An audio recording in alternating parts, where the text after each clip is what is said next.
দর্শক, আমরা village of Bangladesh মূলত কি কাজ করি, মূলত কোন কোন বিষয়বস্তুর উপরে আমরা কন্টেন্ট নির্মাণ করি। তার মধ্যে আমি বরাবরই বলে থাকি যে আমরা ভিলেজ অফ বাংলাদেশ আমাদের দেশের ইতিহাস, ঐতিহ্য, সভ্যতা, সংস্কৃতি, প্রত্নতাত্ত্বিক নিদর্শন সহ আমাদের দেশের যে জনগুরুত্বপূর্ণ পর্যটক স্পট সমূহ রয়েছে এ সমস্ত বিষয়বস্তুর উপরে আমরা ভিডিও চিত্র নির্মাণ করি। পাশাপাশি আমাদের দেশের যে আঞ্চলিক কৃষিকাজ রয়েছে, এই কৃষিকাজের যে সফলতা সেগুলো বিষয়েও আমরা ভিডিও চিত্র নির্মাণ করে আসছি। কিন্তু কিছু কিছু কাছের মানুষ, কিছু কিছু ভালোবাসার মানুষ বা কিছু কিছু ভাই ব্রাদার আমাকে প্রায় বলে যে এই সমস্ত টপিককে বাদ দিয়ে একটু অন্য টপিকে যেন ভিডিও বানাই।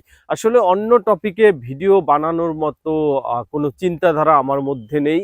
আমি যেই টপিক নিয়ে ভিডিও চিত্র বানানো শুরু করেছি, আমি এই টপিকের মধ্যেই আসলে থাকতে চাই, এখান থেকে আমি বের হতে চাচ্ছি না।